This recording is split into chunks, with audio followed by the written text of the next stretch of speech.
এটা হলো আমার বার্থডের পরের দিনের ব্লগ। তো সেই দিন বাড়িতে বিরিয়ানি বানানো হয়েছিল। আমি যেভাবে বিরিয়ানিটা সেই দিন বানিয়েছিলাম সেটাই আজকে তোমাদের সাথে শেয়ার করছি। রান্নার সমস্ত জোগাড় মা দিদা মিলে করে রেখেছিল, আমি শুধু গিয়ে বিরিয়ানিটা করেছিলাম। মা প্রথমে আদা রসুন ছাড়িয়ে আলু কেটে আর বেরেস্তার জন্য পেঁয়াজ কেটে দিয়েছে, আর দুপুরবেলায় মা মাংসটা ম্যারিনেট করে রেখেছিল। আর এই কুকারের মধ্যে ডিম সেদ্ধ করা আছে, আর এই দিকে একটা হাঁড়িতে দিদা ভালো করে বিরিয়ানির চালটাকে ধুয়ে তারপরে জল দিয়ে ভিজিয়ে রেখেছে। আর একটা বড় হাঁড়িতে, মানে যেটায় বিরিয়ানি হবে সেইটার মধ্যেই প্রথমে আমি রাইসটা করব বলে দিদা ওটাতেও জল দিয়ে রেখে দিয়েছে। এই হাঁড়িটা কি তোমাদের মনে আছে? সেই লাস্ট টাইম যখন মা বাপির সঙ্গে গিয়েছিলাম বাজারে, তখন বাপি বিরিয়ানি করার জন্য এই হাঁড়িটা কিনে এনেছিল। তো ওই দিনই প্রথম ওই হাঁড়িটা উদ্বোধন হলো বিরিয়ানি দিয়ে। তো সবার প্রথমেই আমি গ্যাস জেলে হাঁড়িটা বসিয়ে দিয়েছিলাম জলটা যাতে ফুটে যায়। তারপর জলের মধ্যে একে একে কয়েকটা জিনিস দিয়েছিলাম যাতে ওই জিনিসগুলোও জলের সঙ্গে ফুটে যায়। প্রথমেই জলের মধ্যে বেশ অনেকটা লবণ দিয়েছি আমি, যাতে বিরিয়ানি রাইসের মধ্যেও নুনটা ঢুকে যায়। আর তারপরে দিয়েছিলাম কিছুটা পরিমাণে সাদা তেল, আর দিয়েছিলাম একটুখানি আদা বাটা, ওটা ওই 1.5 চামচ মতো দিয়েছিলাম। তারপরে কয়েকটা মশলা দিয়েছিলাম, তবে সেটা ডাইরেক্ট জলের মধ্যে দেইনি, একটা সাদা কাপড়ের মধ্যে মশলাগুলো দিয়ে গিট বেঁধে জলের মধ্যে দিয়েছিলাম। তার মধ্যে দিয়েছিলাম গোটা গরম মশলা, তার মধ্যে সবথেকে বেশি লবঙ্গটা দিয়েছিলাম, আর দিয়েছিলাম কয়েক টুকরো জয়িত্রী, আর দিয়েছি কিছুটা গোটা জিরে, আর দিয়েছিলাম 3টে মতো তেজপাতা। তেজপাতাগুলোকে ছিঁড়ে ওর মধ্যে দিয়েছিলাম। এই সব কিছু দিয়ে কাপড়টার মধ্যে গিট বেঁধে তারপর জলের মধ্যে দিয়েছিলাম, যাতে জলটা ফোটার সময় ওই সমস্ত মশলাগুলোর ফ্লেভারটা জলের মধ্যে চলে যায়, কিন্তু মশলাগুলো যেন জলের মধ্যে না থাকে, তাহলে তো রাইসের মধ্যেও থেকে যায়, তখন মুখে পড়ে খুব একটা ভালো লাগে না। তাই এই ব্যবস্থা। সব মশলা দিয়ে ঢাকা দিয়ে দিয়েছিলাম হাঁড়িটা। তারপর জলটা যখন ফুটে গেছে সেই সময় আগে থেকে ভিজিয়ে রাখা রাইসটাকে ওর মধ্যে ঢেলে দিয়েছি। এবার যখন চালটা ফুটে প্রায় ওই 80% মতো সেদ্ধ হয়ে গিয়েছিল, সেই টাইমে আমি জলের মধ্যে কিছুটা পরিমাণে ভিনিগার অ্যাড করেছিলাম। তারপরেই আর কিছু সময় নাড়াচাড়া করে নিয়ে রাইসগুলোকে জল থেকে তুলে নিয়েছি। আসলে এই ভাতটা ছাঁকার আগে একটু ভিনিগার দিয়ে দিলে না, তাহলে চালগুলো কিন্তু একদম ভাঙে না, সবকটা গোটাই থাকে। আমি এতটা ভাতকে একসঙ্গে হাঁড়ি ধরে গড়াতে পারতাম না বলে সেই জন্য ভাতগুলোকে ছেঁকে ছেঁকে কয়েকটা জায়গার মধ্যে আলাদা আলাদা করে তুলে নিয়েছি। আর ডিমগুলো তো আগে থেকেই সেদ্ধ ছিল, দিদা শুধু ডিমগুলোকে ছাড়িয়ে আমার কাছে দিয়ে গিয়েছিল।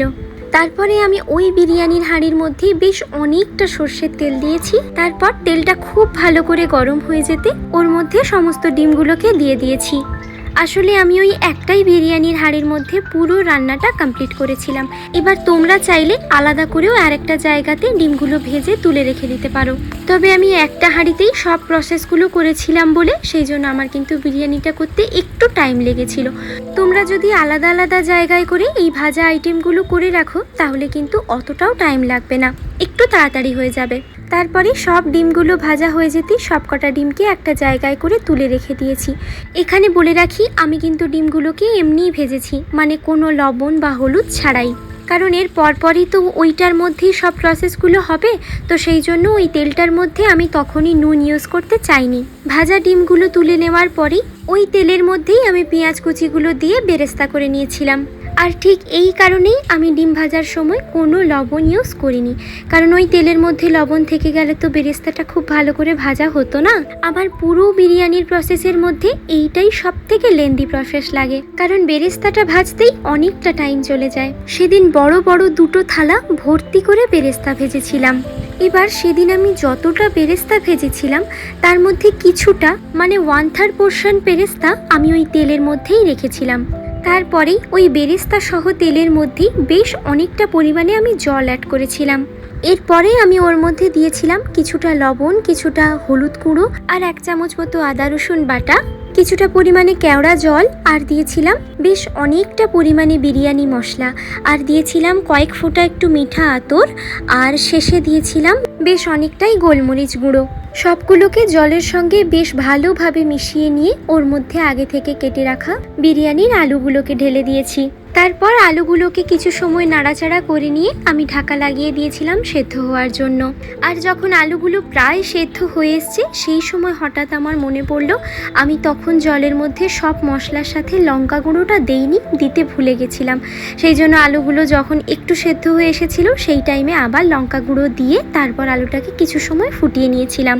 তারপর আলুগুলো ওই 80% মতো সেদ্ধ হয়ে যেতে আলুগুলোকে আলাদা একটা জায়গায় করে তুলে নিয়েছিলাম। এরপরে ওই জলের মধ্যেই আর কিছুটা আদা রসুন বাটা অ্যাড করে দিয়ে আগে থেকে ম্যারিনেট করে রাখা চিকেনগুলোকে ওর মধ্যে ঢেলে দিয়েছি। আর ওর সঙ্গে দিয়েছি কিছুটা পরিমাণে ঘি আর 1 চামচ মতো চিনি, আর সঙ্গে দিয়েছিলাম বেশ অনেকটা পরিমাণে বেরেস্তা।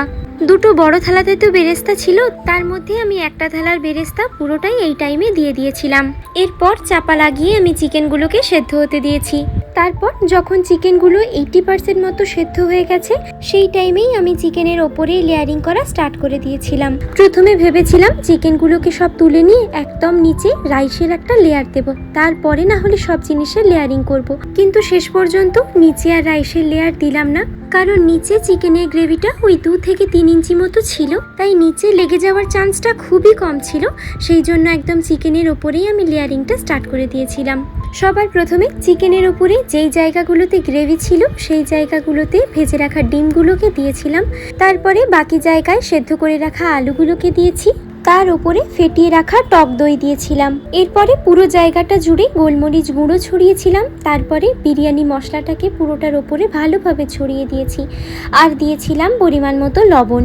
সেটাকেও খুব ভালো করে ছড়িয়ে দিয়ে যতটা বেরেস্তা আমি রেখেছিলাম তার হাফ বেরেস্তাটা সবার ওপরে সুন্দর করে ছড়িয়ে দিয়েছিলাম। আর হাফ বেরেস্তাটা রেখে দিয়েছিলাম বিরিয়ানির একদম টপ লেয়ারে দেব বলে। বেরেস্তাটা দেওয়া হয়ে যেতে তার উপরে রাইসের লেয়ারিং করেছিলাম। একদম প্রথমের দিকটা রাইসটাকে হাতের মধ্যে করে নিয়ে একটু ছড়িয়ে দিয়েছিলাম।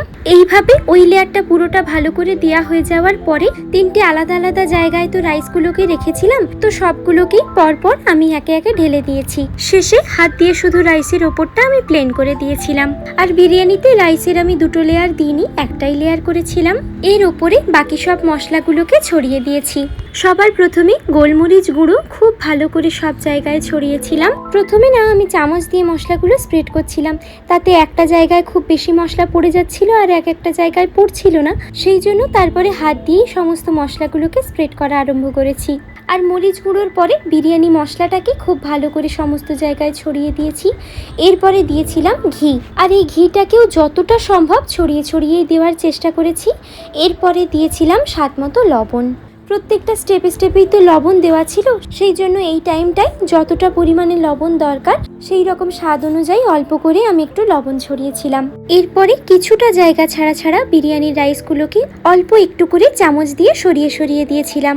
এরপর বিরিয়ানিতে দেওয়ার জন্য দুধের একটা লিকুইড বানিয়ে নিয়েছিলাম। ওই যেই বাটিটার মধ্যে দই ফেটিয়েছিলাম সেই বাটিটার মধ্যেই নিয়েছি অল্প একটু গরম জল, তাতে দিয়েছিলাম আমুল দুধ। দুধটাকে ভালো করে গুলিয়ে নিয়ে তারপরে দিয়েছিলাম কিছুটা কেশর, এরপরে দিয়েছিলাম কিছুটা গোলাপ জল, আর দিয়েছি কিছুটা কেওড়া জল। এরপরে দিয়েছি কয়েক ফোঁটা মিঠা আতর, আর সেই সঙ্গে দিয়েছিলাম কিছুটা পরিমাণে হলুদ গুঁড়ো। আসলে বাড়িতে খাওয়া হবে বলে আমি কোনো কালার ইউজ করিনি, তাই দুধে একটু কালার হওয়ার জন্য আমি একটু হলুদ গুঁড়ো মিশিয়ে দিয়েছিলাম। এবার সবগুলোকে দুধের সঙ্গে খুব ভালোভাবে মিশিয়ে নিয়ে ওই যেই জায়গাগুলো একটু ফাঁকা করে রেখেছিলাম সেই জায়গাগুলোতে চামচ দিয়ে ওই দুধের লিকুইডটা ঢেলে দিয়েছি। আর সবার শেষে বাকি যে বেরেস্তাটা রেখেছিলাম সেই বেরেস্তাটাকে খুব ভালো করে পুরোটাতে সমানভাবে ছড়িয়ে দিয়েছিলাম।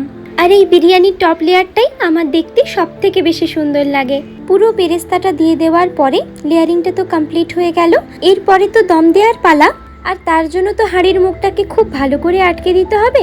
তো সেই জন্য আমরা যখন লেয়ারিং করি মা সেই সময় একটু আটা মাখিয়ে দিয়েছিল, আর আমি ওই আটা মাখাটাকে নিয়ে হাঁড়ির মুখের ওপরে পুরোটাই ভালো করে মোটা করে লাগিয়ে দিয়েছিলাম, আর তার উপরে হাঁড়ির ঢাকনাটা বসিয়ে দিয়েছি, দিয়ে ভালো করে চেপে দিয়েছি যাতে কোথাও একটুও ফাঁকা না থাকে। এইবারে বিরিয়ানিটায় দম দেব, তার জন্য গ্যাসটা জ্বালিয়ে হাই ফ্লেমে রেখে তার উপরে দিয়েছিলাম একটা তাওয়া, আর তাওয়াটার উপরে বিরিয়ানির হাঁড়িটাকে বসিয়েছিলাম। তাওয়াটা দেওয়ার মেন রিজন হলো আমি বিরিয়ানির হাঁড়িটাকে সরাসরি ওভেনের উপরে বসাতে চাইনি, তাতে করে না নিচের লেয়ারটা পুড়ে যাওয়ার সম্ভাবনা থাকে। সেই জন্য একটা তাওয়া গ্যাসের উপরে দিয়ে তারপরে বিরিয়ানির হাঁড়িটাকে বসিয়েছিলাম। আর শেষে হাঁড়িটার ওপরে একটা ওয়েট চাপা দিয়েছিলাম। তো এরপর প্রথমে 10 থেকে 15 মিনিট হাই ফ্লেমে রেখেছিলাম গ্যাসটাকে, তারপরে 10 থেকে 15 মিনিট লো ফ্লেমে রেখেছিলাম, আর তারপর গ্যাসটা অফ করে দেওয়ার পরে 5 থেকে 10 মিনিট একটু রেস্টে রেখেছিলাম। তো এই 35 থেকে 40 মিনিট পরে হাঁড়ির ঢাকনাটা খুলেছিলাম। আর এই টাইমে বিরিয়ানির হাঁড়ির ঢাকনাটা খোলার পরে যে স্মেলটা ওঠে বিরিয়ানির, যারা বিরিয়ানি লাভার হয় তাদের জিভে জল এনে দেয়। গোটা ঘর বিরিয়ানির গন্ধে মো মো করে, আর দেখতেও হয় দুর্ধর্ষ। এরপরে তো বিরিয়ানিটা কাটার পালা, আর সেটা অবশ্য আমার হাজবেন্ড করেছিল। আর এই ফার্স্ট টাইম যখন বিরিয়ানির সাদা রাইসগুলো বেরেস্তার ওপরে পড়ছিল, এত সুন্দর লাগছিল দেখতে যে খাবো কি মনে হচ্ছিল যেন দেখেই যাই বিরিয়ানিটাকে। তারপর বিরিয়ানিটাকে এক সাইড দিয়ে কেটে কেটে সবার প্লেটেই একটা করে ডিম, একটা করে আলু আর একটা করে চিকেন দিয়েছিল, আর তারপরে রাইসটা দিয়েছিল। এই বিরিয়ানির রাইসটা যখন কাটা হয় কি যে সুন্দর লাগছিল দেখতে, তার উপরে বিশেষ করে যখন ওই চিকেন, ডিম আর আলুগুলো পড়ছিল সাদা রাইসের উপরে, খুব খুব ভালো লাগছিল দেখতে। বলে না, আগে দর্শনধারী তারপর গুণ বিচারী। অসাধারণ লাগছিল তখন বিরিয়ানিটাকে দেখতে। আর সেই সঙ্গে বিরিয়ানির গন্ধ, যারা বিরিয়ানি ভালোবাসে তারা তো জানবেই, তখন যেন পাগল করা গন্ধ বেরোচ্ছিল বিরিয়ানি থেকে। ওই যে বলে ঘ্রাণেন ও অর্ধভোজনম, সত্যিই তাই। এত সুন্দর সেন্ট বেরায় বিরিয়ানি থেকে যে বিরিয়ানির গন্ধেই বোধহয় অর্ধেক পেট ভরে গেল। আর সবার প্লেটে কালারিং রাইসগুলো দেওয়ার পরে একটু করে সাদা রাইসও দিয়ে দিচ্ছিল, এতে না দেখতে আরও সুন্দর লাগছিল। আর তার আগে দিদা একটু শসা পেঁয়াজ কুচিয়ে রেখেছিল, আর মা একটু রায়তা বানিয়ে রেখেছিল। তো আমি সবার প্লেটের মধ্যে শসা, পেঁয়াজ আর রায়তা দিয়ে দিচ্ছিলাম, আর প্রত্যেকের প্লেটগুলো দেখতে খুব সুন্দর লাগছিল। এরপর সেদিন সবাই আমরা একসঙ্গে খেতে বসেছিলাম, আর সেদিনের বিরিয়ানিটা খেয়ে সবারই খুব ভালো লেগেছিল। সত্যি গো, বিরিয়ানির টেস্টটাও খুব সুন্দর হয়েছিল। খাওয়ার পরে আমার হাজবেন্ড, আমার বাপি সবাই তো খুবই ভালো বলেছে, আর মা, দিদা, ভাই তো ভালো বলেছিলই। আসলে ওই দুটো মানুষ ভালো বললে একটু বেশি খুশি হয়ে যাই। আর আজ এতটাই, টাটা।